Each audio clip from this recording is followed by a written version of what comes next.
Muchísimas gracias, Sonia, por la cariñosa presentación que me ha hecho, emocionante en algún aspecto. Y agradecimiento al Instituto IELES y a la Universidad de La Pampa por una vez más invitarme a colaborar y a participar en un evento como este, relevante bueno, por la cantidad de gente que participa, por los académicos y académicas que me acompañan y que me abruman un poco en la responsabilidad de tener que ser el que abra e inicie las sesiones académicas. Aprovecho para dar un saludo a mis becarias de Erasmus que están por aquí, algunas que, bueno, como Sonia ha comentado, ha sido una experiencia muy intensa y gratificante y el congreso este va a servir para que nos juntemos algunos y algunas de las que estuvimos comprometidos en este evento después de que terminó, o sea, hace ya 2 años y pico, y entonces un saludo especial y mi cariño.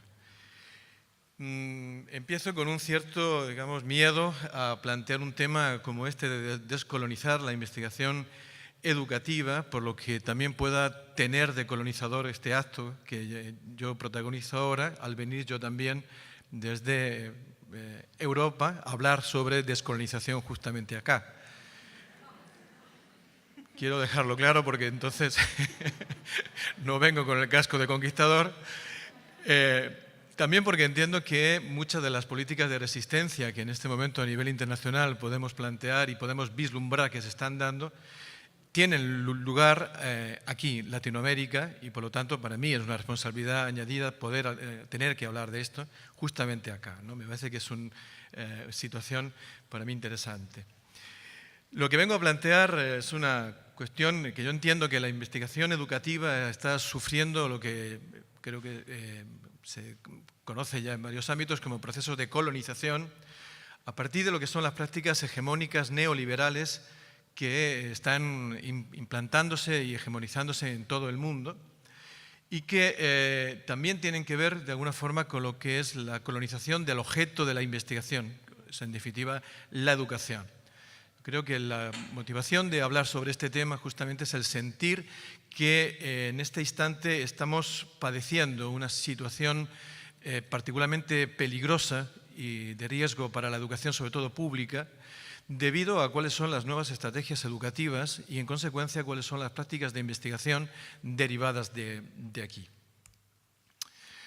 Voy a intentar sintetizar algo que creo que es muy complejo y que en la situación de lo que podemos entender por colonización y sobre todo en este ámbito de la investigación es muy complejo y que en el tiempo que tenemos solamente puedo apuntar algunas líneas de lo que yo me planteo, reflexiono y me cuestiono sobre este tema. Voy a intentar plantear algunos elementos de lo que entiendo por dónde va la colonización de la investigación en este instante y aventurar algunas líneas de por dónde se está o podríamos estar planteando prácticas de resistencia desde el ámbito de la investigación.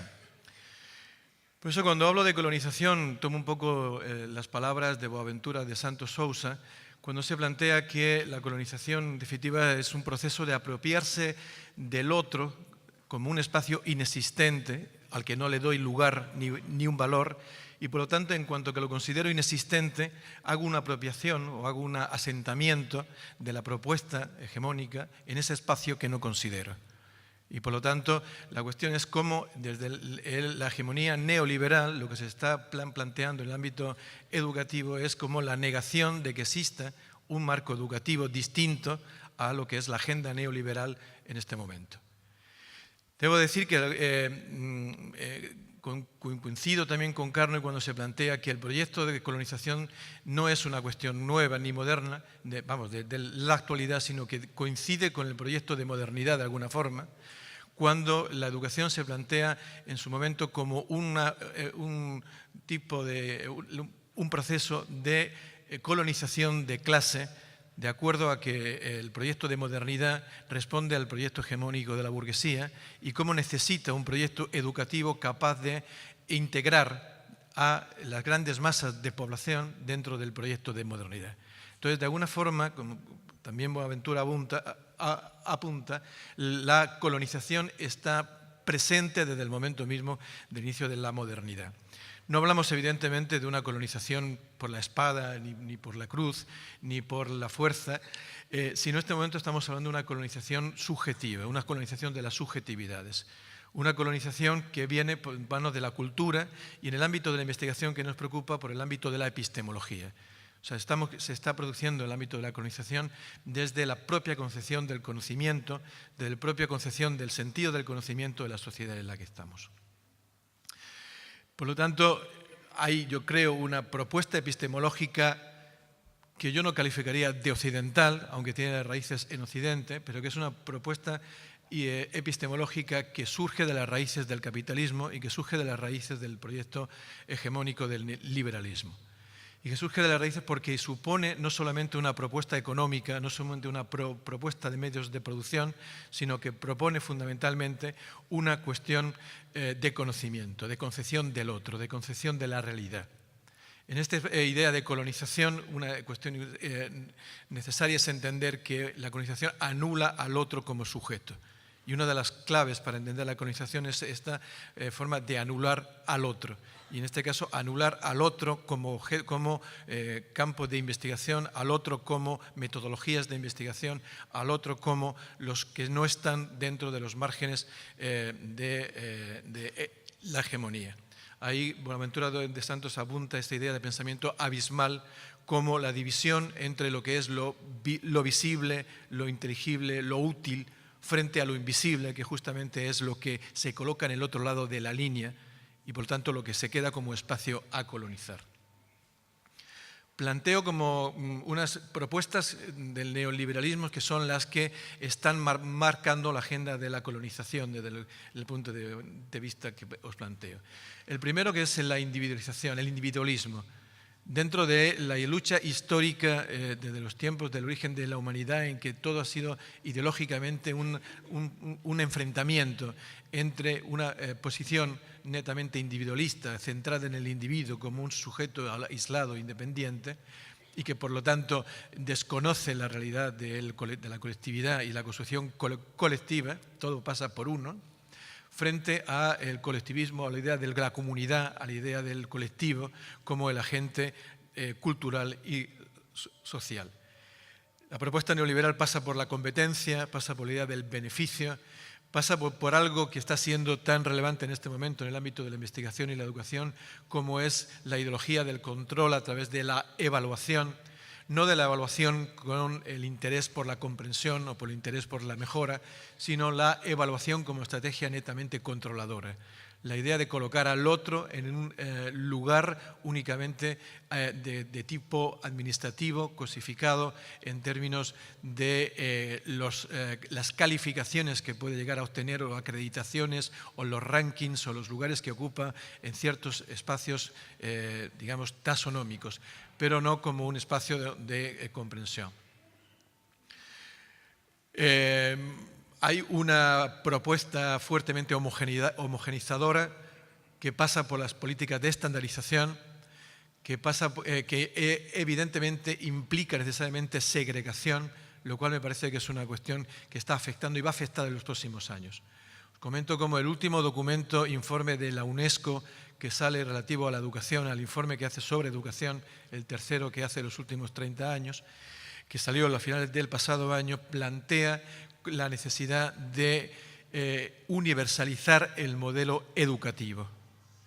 Y cuando habla de universalizar el modelo educativo, plantea que hay una cuestión por encima de los estados y por encima de lo local, que es un modelo educativo necesario en términos bondadosos de conseguir una mejora de la sociedad en su conjunto. Lo que pasa es que todo proceso homogeneizador implica necesariamente la segregación, porque la homogeneización no acoge por igual a todos porque no somos iguales. Y, por supuesto, no tiene en cuenta nunca los procesos de homogeneización cuáles son las dinámicas del poder, cuáles son las dinámicas de las jerarquías, de la autoridad, etcétera, etcétera, etcétera. Otra característica importante de la propuesta neoliberal en la línea de la colonización es esta cultura empaquetada en la que actualmente nos desenvolvemos. No estamos hablando ya de culturas que construyan comunidad, culturas que construyan un sentido a la vida, a la realidad física y social, sino las culturas que ya vienen diseñadas, que vienen ya empaquetadas en diseños previamente establecidos. Muy curioso, no sé aquí el caso en Argentina, creo que de alguna manera también, cómo elementos culturales ajenos absolutamente a nuestras realidades se están hegemonizando también como prácticas en nuestro país, como por ejemplo, y es un caso muy anecdótico, pero creo que significativo, como la fiesta de Halloween norteamericana, donde las haya, la tenemos presente nosotros en nuestros ámbitos escolares, educativos y sociales, de una forma como si estuviésemos allí en Nueva York o en cualquier lugar de estos. Entonces, frente a otras culturas diferentes respecto a la relación con la muerte o la relación, ¿no?, con nuestras prácticas con los muertos y demás. Bueno, hay una homogenización de la cultura que se está importando y transmitiendo. Esto es un ejemplo anecdótico, pero para mí muy significativo. Y luego un elemento que marca muchísimo, creo, cómo se está consiguiendo hegemonizar el modelo colonial neoliberal es la práctica gerencialista. Estamos en una sociedad, estamos entrando en una sociedad cada vez más gerencializada, cada vez más centrada en la pura gestión por la gestión misma, sin más sentido que gestionarse, valga el juego de palabras. Es decir, no hay un objetivo real para la gestión salvo la gestión misma. Y eso implica prácticas muy hegemónicas, muy de control de los sujetos, porque no tienen un sentido en especial. Comentábamos a la entrada con algunos de los colegas, por ejemplo, lo que significa ahora procesos de acreditación de los proyectos de investigación o acreditaciones personales, etcétera, donde uno tiene que entrar en una lógica gerencialista a través de las páginas online, donde tiene que entrar los currículum, los proyectos, en formatos previamente establecidos, ¿vale?, donde uno tiene que dedicar más tiempo a pensar cómo rellena, a pensar el proyecto. Y entonces es una cuestión realmente escalofriante cómo el tiempo de la investigación tiene un porcentaje impresionante dedicado a la gestión pura, lo cual anula los procesos reales de construcción de conocimiento. Entonces, esto es una práctica extendida. La educación se ha convertido en prácticas gerencialistas. La educación es como un docente en un aula tiene que desarrollar un plan establecido dentro de un horario y un tiempo establecido y que como mucho puede tener un margen de libertad para tener un tipo de relación especial con sus estudiantes. Pero hay un diseño ya dado de lo que tiene que hacer o no. Las dimensiones de la colonización lo planteo en estas 5 líneas que desarrollo ahí. Lo primero... Perdón. El primer elemento de la colonización es el objeto de la investigación misma. Es decir, la educación está siendo sometida, y es la primera que está sometida a prácticas colonizadoras. Luego voy a desarrollar un poquito cómo lo entiendo. Lo segundo, las lógicas de investigación desde el ámbito de las epistemologías que se desarrollan aquí, desde los ámbitos hegemónicos. Las políticas de investigación como consecuencia del desarrollo de estas lógicas, las prácticas y todo ello convergiendo en el discurso colonizador. Porque entiendo que todo esto al final supone la hegemonía de un discurso en el que, por decirlo de alguna forma, el debate educativo y el debate sobre la investigación se está haciendo en términos de lo que el discurso hegemónico quiere. Hemos eliminado del debate aspectos esenciales para entender la educación desde una perspectiva emancipadora, radicalmente antropológica y humana, etcétera, etcétera. Y el discurso de la educación está ahora en términos de competencias, de gerencia, de gestión, en términos de objetivos, etcétera, etcétera. O sea, el discurso perdió, o el debate educativo perdió lo que realmente debería tener de educativo. Y hemos entrado en el debate de la educación en lo que tiene de gestión. Por empezar por la primera que apuntaba, lo que podemos marcar como la educación colonizada, aquí desarrollo lo que yo entiendo y en la investigación que nosotros hacemos hemos calificado como la moral neoliberal escolar. En nuestras prácticas con nuestros estudiantes en la facultad y con las prácticas de investigación, una de las cosas que estamos observando como paulatinamente nuestros estudiantes y los sujetos con los que investigamos han incorporado a su subjetividad, a su modo de pensar la educación, etcétera, etcétera, una determinada forma de entender la educación y las prácticas educativas. Con algunas características especiales que marco ahí. Por ejemplo, el predominio del currículum sobre el sujeto. La educación está más centrada en desarrollar prácticas curriculares, en desarrollar modelos curriculares, en estandarizar los modelos de currículum, más que pensar cuál es el sujeto sobre el cual tenemos que pensar la educación. No pensamos sobre el sujeto. Entonces es una cuestión que está determinando. En España la preocupación por el currículum, por ejemplo, en la escuela, pero también en el ámbito universitario, es impresionante. Es decir, cómo desde la hegemonía de los libros de texto, de el diseño curricular que se plantea desde la administración con un control bastante fuerte sobre los contenidos, sobre las dinámicas que se plantean el currículum, es impresionante. Y sobre todo, un currículum en el que el sentido educativo se pierde a lo largo de sus componentes. Por ejemplo, es muy llamativo, yo tengo niños en edad escolar y cuando observo que mi niño de 8, mi niño de 10 y mi niña de 12, en niveles educativos distintos, están estudiando las mismas cosas. O sea, cómo hay un proceso constantemente de repetición y reiteración de los mismos contenidos un año tras otro, tras otro, tras otro, con la excusa de que cada año es una pequeña vuelta de tuerca. Pero yo voy a visitar a mis alumnos de prácticas, por ejemplo, y observo que no es una vuelta de tuerca, es que es un contenido repetido y reiterativo a lo largo del tiempo. Y que las tareas escolares se basan en la repetición constante del mismo tipo de ficha, de tarea, etcétera, etcétera. Entonces, bueno, las prácticas del currículum no están pensando en el conocimiento, no están pensando en el sujeto, piensan en modos de gestionar una práctica establecida y diseñada.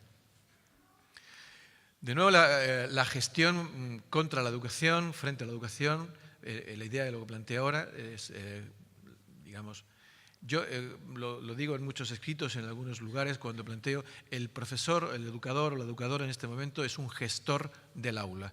O sea, no es alguien que tenga, digamos, incorporado a su profesión un proyecto educativo. Tiene incorporado la idea de gestionar el currículum, diseñado, como os acabo de comentar, ¿vale?, en un espacio-tiempo determinado que también está prediseñado. Por lo tanto, su tarea de alguna forma se limita a gestionar eso que ya le viene dado. Pero no hay una construcción propia de modelo de proyecto educativo. Por otro lado, cada vez más asistimos a dinámicas de aislamiento de los centros educativos, del profesorado, de las prácticas de gestión en las escuelas frente a la idea de comunidad. Es curioso cómo el lenguaje educativo se llena la boca de hablar de comunidad educativa, cuando luego las prácticas que se están desarrollando en los centros están aislando cada vez más a los docentes y a los directores y directoras de la comunidad. La práctica, hablo más por España, evidentemente, o lo que conozco de Europa, de la práctica de la educación, está cada vez más eliminando la participación de familias, eliminando la participación de la comunidad en la gestión o en la definición de los fines y de las prácticas de los colegios. Está eliminando, por lo tanto, está convirtiendo los centros en entes aislados, en entes que viven endogámicamente para sí mismos, pero que tienen poca capacidad de proyectarse hacia la comunidad. Por otro lado, la entrada con fuerza de la idea de las competencias, que yo la coloco frente al aprendizaje, en la medida de que la competencia es un lenguaje que se ha introducido en los últimos 15 años aproximadamente, de la mano de las políticas educativas generadas de organizaciones como la OCDE. Lo curioso es cómo los educadores y los investigadores educativos nos hemos echado en manos, en brazos de la propuesta de las competencias como si fuese la salvación del sistema escolar y de la educación, sin percibir lo que tiene de proceso de colonización, en la medida de que la propuesta viene orientada desde un marco económico productivo tan particular como la OCDE, y que luego a partir de ahí, digamos, los diseños de la educación avanzan, digamos, legitimando y dándole pie educativo a esta propuesta, por ejemplo, ¿no? Entonces me parece que esto es una situación interesante. Cuando, además, el lenguaje de las competencias no viene del lenguaje educativo, el lenguaje de las competencias viene del marco productivo, viene del marco de lo profesional. El proceso que se está consiguiendo con esto, por ejemplo, en la última ley en España, es que la propuesta educativa que se hace se focaliza sobre la educación orientada hacia la búsqueda de empleo o la capacitación profesional para el futuro, perdiendo lo que el sistema educativo ha tenido siempre, también del proyecto de modernidad, a pesar de todo, como proyecto de construcción de ciudadanía. Este componente de construcción de la ciudadanía en la educación está siendo relegado del discurso de la educación. Bueno, insisto, la idea de control, la clasificación versus la inclusión. Avanzo un poco rápido también por cumplir con el horario que se me ha planteado. Resumo estas propuestas que decía, lo que yo llamo un orden escolar hegemónico, que pasa por estas tres líneas: la tecnocratización, como el eje en que se articula la propuesta educativa, que implica necesariamente una pérdida de control de los actores en la educación de los fines de los procedimientos y los resultados. Y cuando hablo de pérdida de control es del profesorado, es de la comunidad, es de los elementos que estamos volcando nuestra actividad y el trabajo en lo educativo.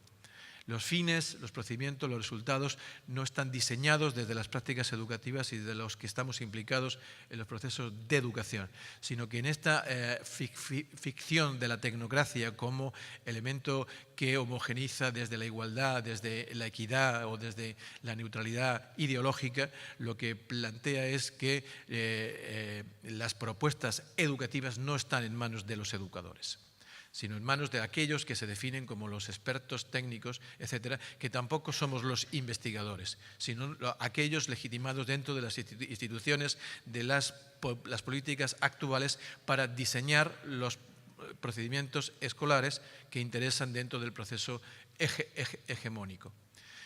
En paralelo a la democratización está la administrativización, es decir, el proceso de jerarquización, clasificación, etcétera, en que se basa el sistema escolar, clasificación de los niños y de las niñas, clasificación de las disciplinas, clasificación del conocimiento, clasificación de los colegios, la lógica de los rankings, la lógica de la estratificación, etcétera, etcétera, etcétera. Y la palabra de moda en Europa en este momento y en buena parte del mundo, que es la de la gobernanza. La gobernanza como término que anula la capacidad democrática de los centros y las instituciones para la posibilidad de gobernarse a sí mismas, por lo tanto con la pérdida de soberanía, con lo que implica como proceso de dominación. La soberanía debería ser un concepto a recuperar y a reivindicar frente a la idea de gobernanza como una estrategia o una práctica de dominación. Esto viene de la mano de una serie de prácticas que se están dando, como ya conocemos, las prácticas de evaluaciones internacionales tipo PISA, lo que han sido las políticas ultraconservadoras norteamericana y británica que han marcado bastante de la agenda educativa en el mundo, las prácticas de estandarización y de las pruebas externas estandarizadas, etcétera, que viene de las leyes educativas de Bush, el acta de ningún niño se quede atrás, etcétera, etcétera, que se han extendido y hegemonizado a lo largo del mundo. Lo que es las valoraciones ideológicas de la educación dentro de un proceso de legitimación de las ideologías dentro de lo educativo, es decir, cómo se quiere anular lo que tiene la educación como proyecto ideológico y político frente, bueno, a esa idea de tecnocratización que planteaba, la descontextualización de los escenarios, en esta idea de aislamiento que planteaba antes, la consideración de lo local dentro del diseño de las políticas públicas deja de tener sentido para la lógica hegemónica, esa idea de la internacionalización del modelo educativo que os decía, que es consecuencia de políticas que llevan dando hace ya tiempo, la consolidación de la razón técnica en los procesos educativos y, por supuesto, el deterioro de la condición profesional del docente, que al final se convierte en la piedra angular de la cuestión. Y que entiendo que en la medida de que estas prácticas se están dando, aboca a los docentes y a las docentes a convertirse en corporativos, a cerrarse frente a las amenazas que le da las políticas de gestión actuales, a protegerse contra todo este tipo de presiones que les establecen desde la administración, y acaban por convertir la escuela en un espacio profesional y en un espacio educativo. O sea, es un espacio donde desarrollar su práctica y convertirse en los propietarios de ese espacio educativo, lo cual rompe con la idea de una educación para la comunidad y construida desde la comunidad.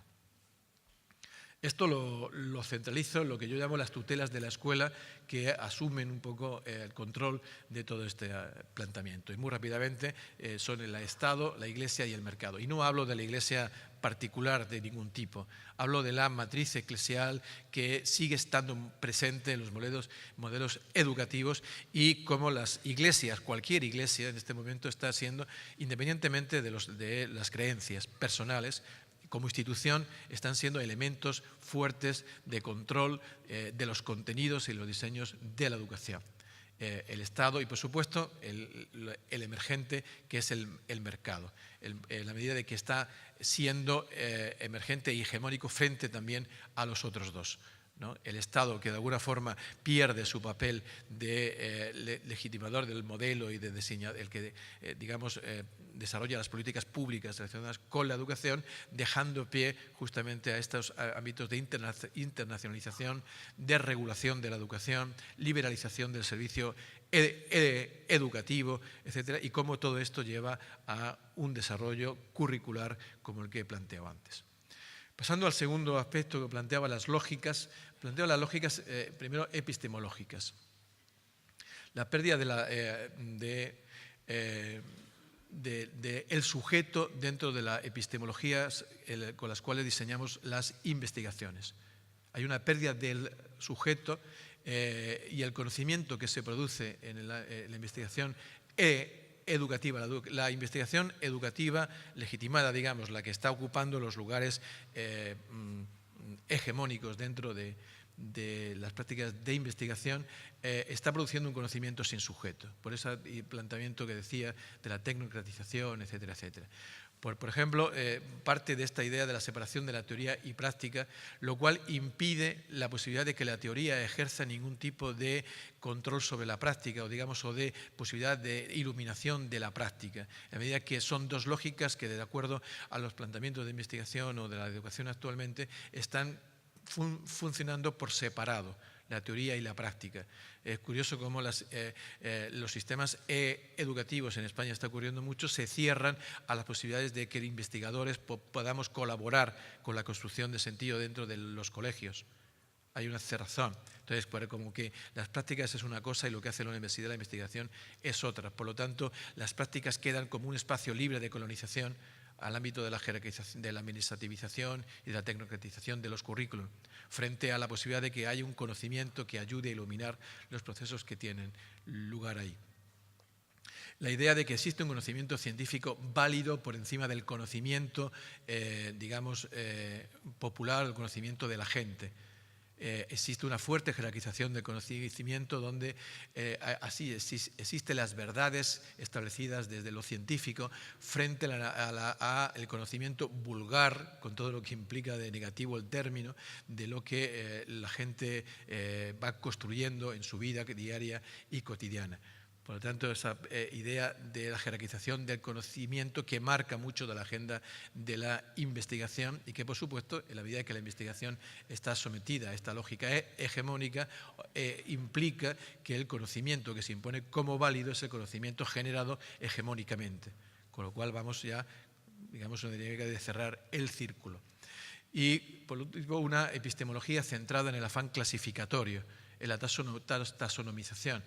A mí me llama mucho la atención como en los últimos años está reapareciendo en el discurso educativo e investigador, al menos en España, las taxonomías de Bloom, algo que consideramos eliminado ya como hace 30 años del mercado educativo, y ahora me encuentro como de repente está volviendo con fuerza a ser parte de los diseños de las didácticas específicas. Algo que para mí me ha sorprendido, que me ha llenado de estupor. Bueno, pero vuelve de nuevo, igual que ha vuelto el lenguaje de las competencias, igual que ha vuelto el lenguaje de la clasificación, vuelve el lenguaje de las taxonomías. Las lógicas también de los procedimientos, en el sentido que decía, la elaboración de la voz autorizada frente a las voces autorizantes, por decirlo de alguna forma. Es decir, hay un proceso de legitimación solo de un tipo de voz que viene establecida desde esta epistemología, pero también de cómo las lógicas de las políticas de investigación, o sea, cómo se financian los proyectos, cómo se publica, cómo se hace la difusión, etcétera, etcétera, etcétera, establece un tipo de voz autorizada, donde los voces autorizantes, que deberían de ser los sujetos que son objeto de investigación, quedan fuera de las dinámicas estas. Por lo tanto, legitima solamente esa voz del investigador legitimado, porque está dentro del sistema del establishment de lo que significan las políticas y las prácticas de investigación. Los procedimientos, ponía el ejemplo antes de que son las prácticas estas de rellenar las plantillas online y demás, están siendo más objeto de protocolización que realmente de significación. Las investigaciones tienen que diseñarse de una forma en particular, tienen que publicarse de una forma particular que responde a lo que son las prácticas de investigación o modelos de investigación legitimados, que suelen ser aquellos más cercanos al positivismo, al empirismo, aquellos que plantean una lógica de una realidad externa al sujeto, etcétera, etcétera. La protocolización de la investigación y de la difusión de la investigación está siendo una práctica colorizadora definitiva, es decir, porque es la que está imponiendo las lógicas de cómo uno tiene que ser parte de los procesos de investigación. Y si no entras dentro del protocolo, te quedas fuera. Y te quedas fuera significa que tu voz no tiene ningún sitio, no tiene espacio, en definitiva. En el ámbito de las políticas de investigación, aquí de nuevo le aparece la regulación de las finalidades, contenidos y procedimientos y resultados. Las políticas, es muy interesante interesante y preocupante, cómo desde los marcos de las políticas, por ejemplo, europeas, de la Unión Europea, y también desde los marcos internacionales de las grandes organizaciones que estudian o que tienen como objeto de trabajo la educación, se está regulando aquello que es legítimo investigar. Y aquello que es legítimo investigar como forma también de darle legitimidad científica a las prácticas de las políticas que se están desarrollando desde estas instancias. Es decir, los políticos en la Unión Europea, en Norteamérica, incluso aquí en Argentina, etcétera, necesitan que haya una voz científica que les legitime aquello que se plantea. Por lo tanto, no es viable permitir que haya voces contrahegemónicas que discutan las políticas que se están planteando. Es más, se necesita que se legitime aquel tipo de investigación que les da autoridad para hacer el tipo de políticas que se plantean. Pongo como ejemplo, en Europa tenemos lo que se llama el Horizonte 2020, que es el plan o el diseño de lo que es los objetivos para la investigación a nivel europeo, de la investigación de excelencia, que es la palabra también de moda dentro de la propuesta hegemónica.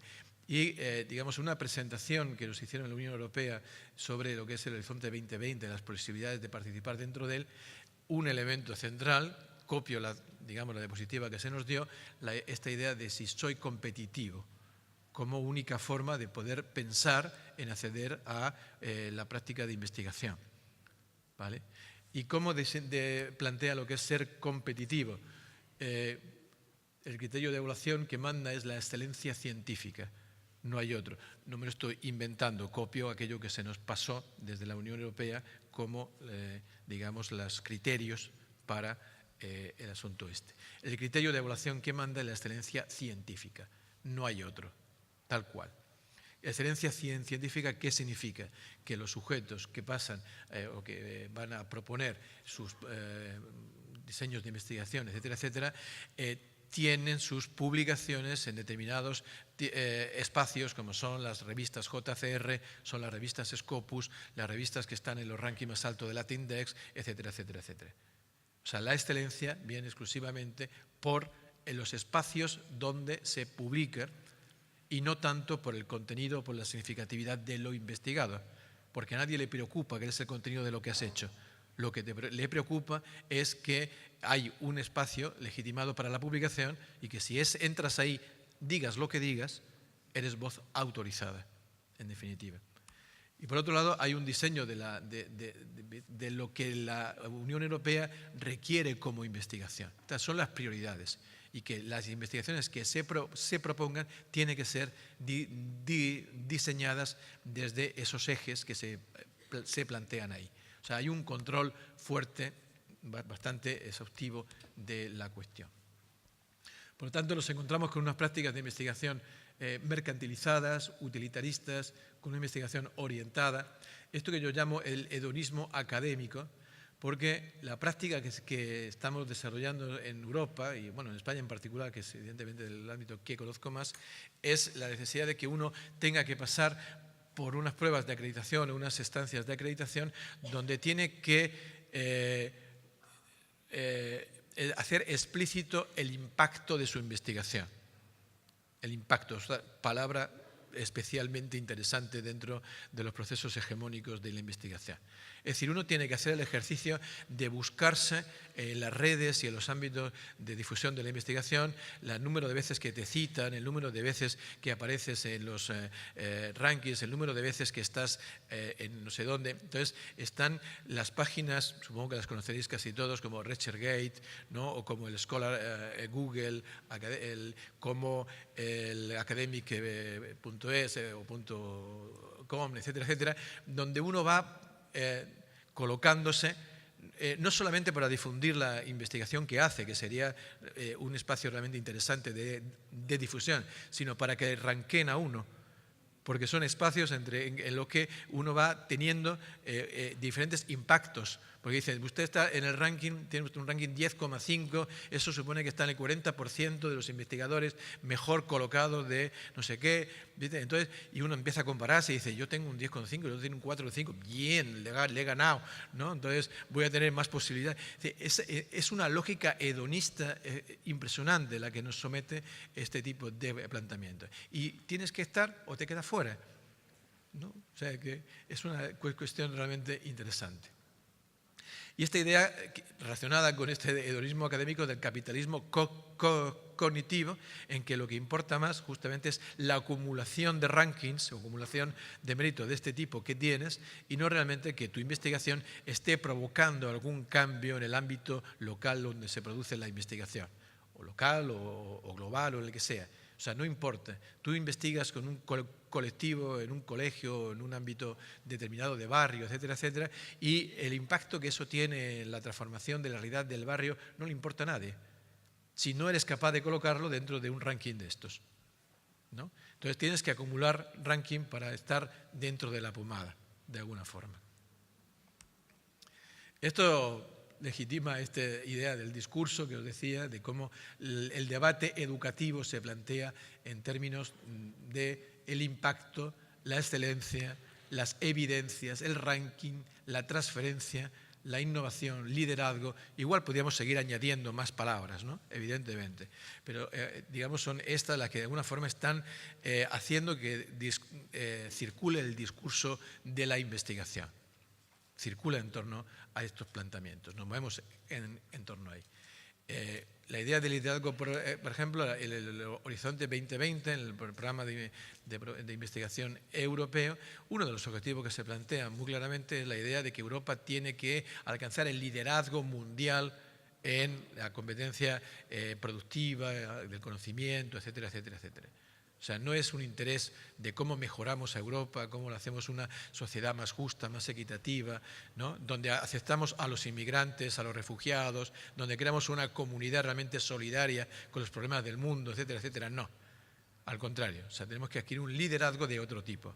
Y si eso implica tener que cerrar las fronteras y que la gente se muera en las vallas, o que la gente se muera en el mar Adriático, o se muera en el Mediterráneo, no importa, porque eso no cuenta a la hora de adquirir el liderazgo.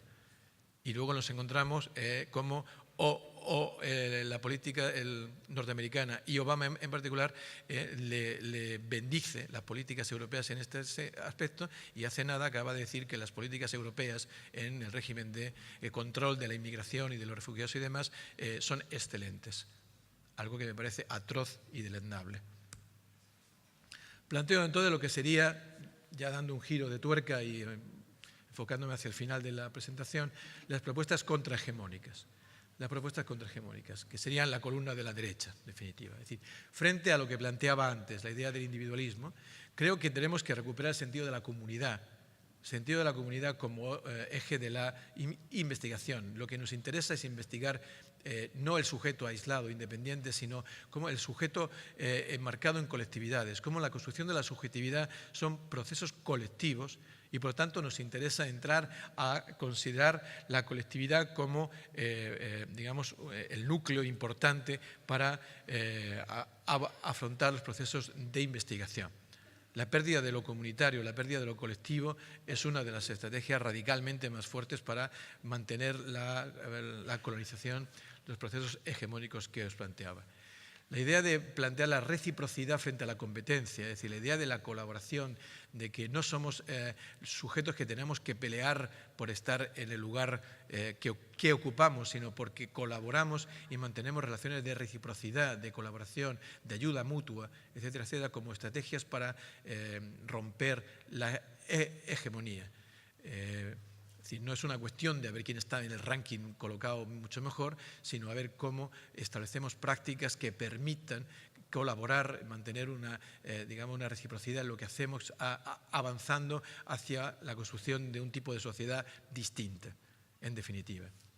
A veces la reciprocidad en investigación significa que yo te pongo en mi publicación y tú te pones en la mía, y así tenemos más ranking, ¿no?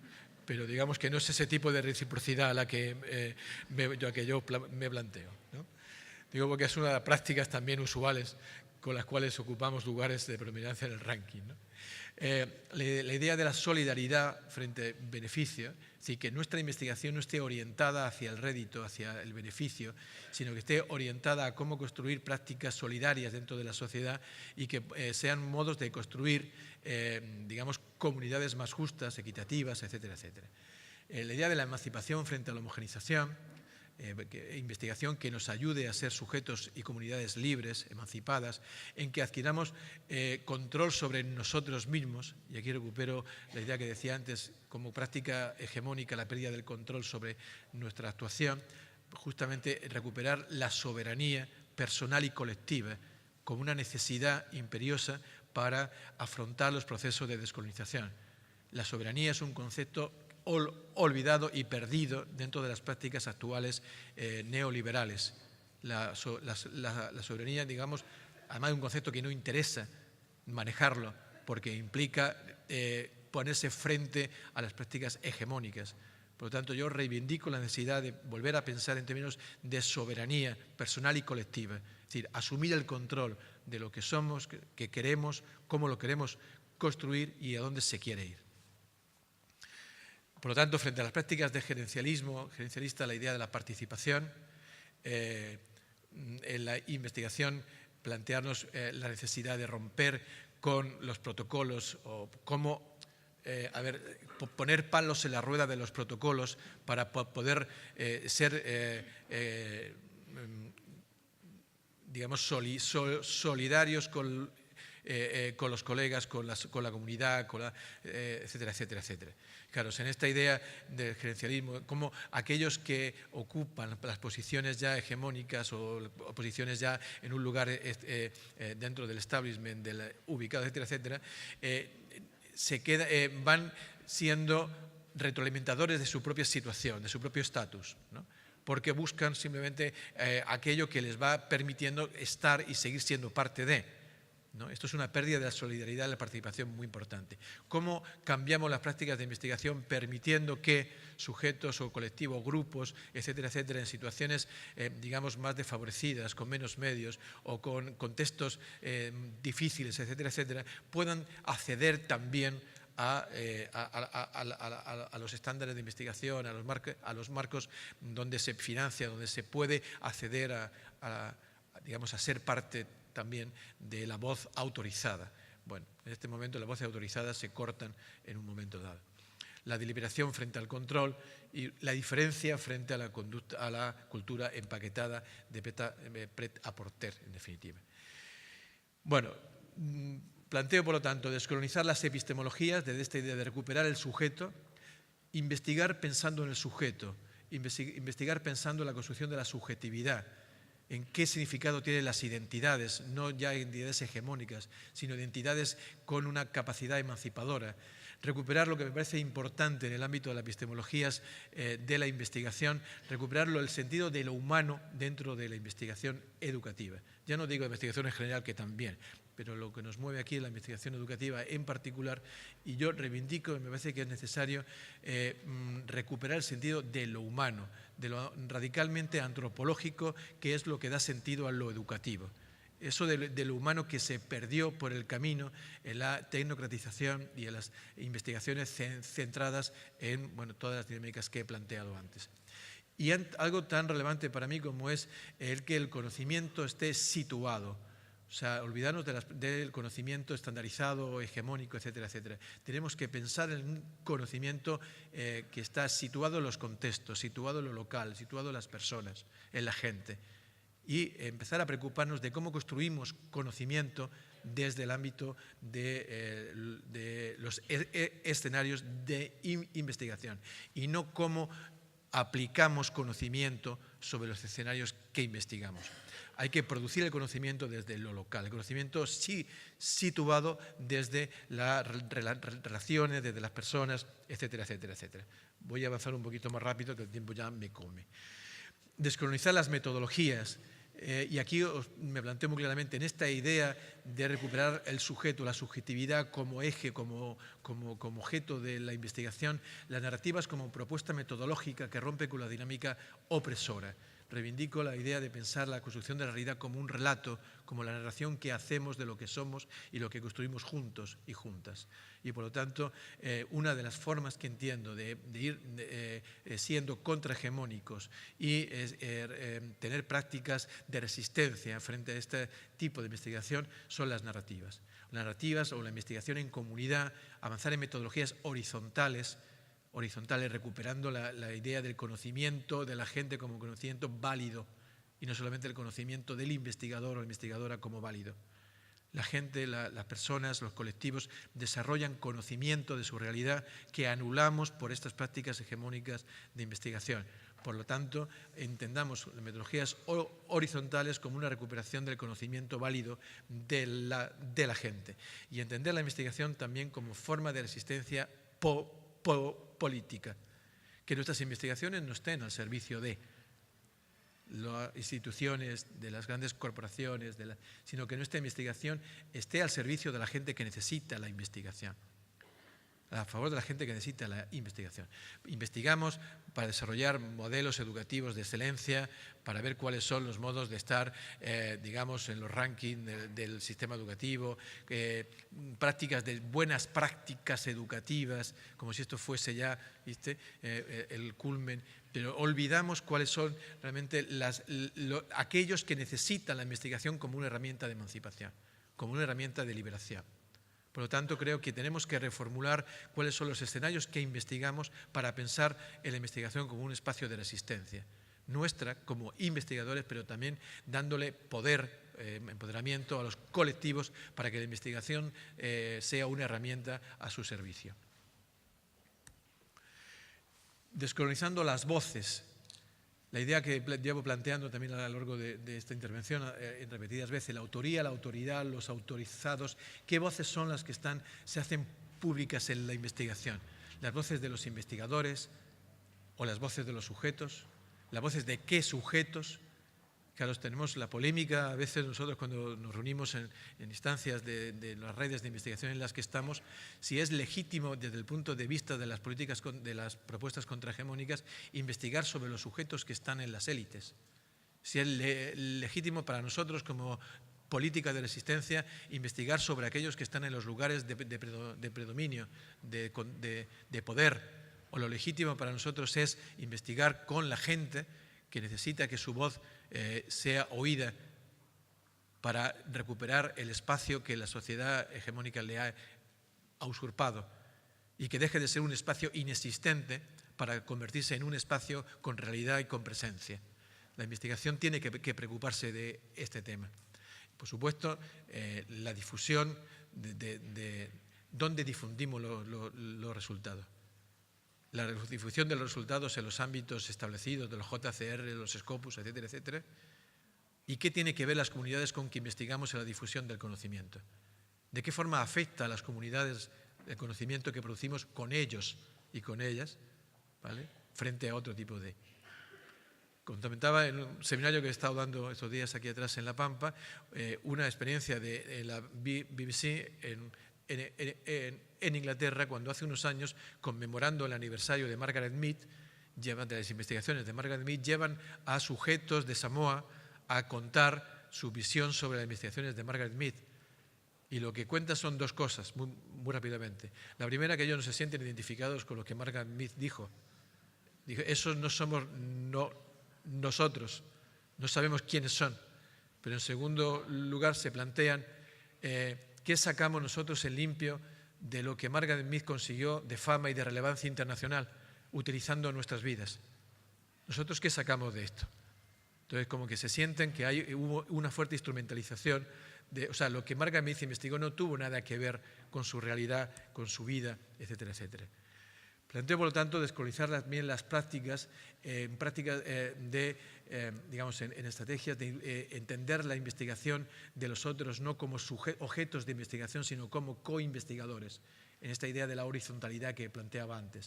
Es decir, cómo desde la co-investigación podemos enfrentarnos a los relatos hegemónicos y empezar a pensar en relatos alternativos, en relatos que surgen de las comunidades, que surgen de la gente necesitada, etcétera, etcétera. Y en esta idea que yo pongo ahí, la idea del investigador como actor incómodo, o sea, que incomoda a la sociedad, que incomoda al poder, que incomoda a los políticos, que incomoda a lo establecido. Dejar de ser sujetos legitimadores del poder para convertirse en sujetos incómodos, en la mosca, iba a decir, como se dice en España, cojonera, pero queda feo, ¿no? O sea, en la mosca, el que molesta, el que incomoda, en definitiva. Yo creo que este es un rol que el investigador debería de repensarse. No molestamos para nada a nadie. La mayor parte de las investigaciones no incomodan, no molestan. Si no molestan a nadie, sobre todo no molestan al establishment, no molestan a lo hegemónico, es que no estamos dándole en el lugar que hay que dar, porque estamos siendo parte entonces de la legitimación de las prácticas escolares. Y apunto esta idea, bueno, de que la investigación dé cuenta de las historias de resistencia y de emancipación. O sea, no demos cuenta solamente de lo exitoso, de las buenas prácticas, de lo que resulta adecuado, o no, sino que la investigación dé cuenta justamente de las historias de resistencia y de investigación. Es importante plantearnos qué investigar, qué investigamos, para qué investigamos, para quién, al servicio de quién colocamos la investigación. Y romper con la lógica individualista, con la necesidad de construir comunidades de investigación, y comunidades de investigación no solamente con investigadores, sino con los escenarios donde investigamos, que permitan romper toda la propuesta hegemónica. Y ahí está la idea de constituir redes, de constituir espacios colectivos de investigación, de compartir, etcétera, etcétera, etcétera. Y descolonizando ya, creo que por último, las políticas, la idea de, creo que lo he planteado ya antes, por tanto no insisto en ello, de la investigación como un acto político y no simplemente como un acto académico. El tener esa presencia institucional de una perspectiva hegemónica. Bueno, y con esto creo que un poquito cumplido el tiempo, doy por finalizado el mención. Muchas gracias.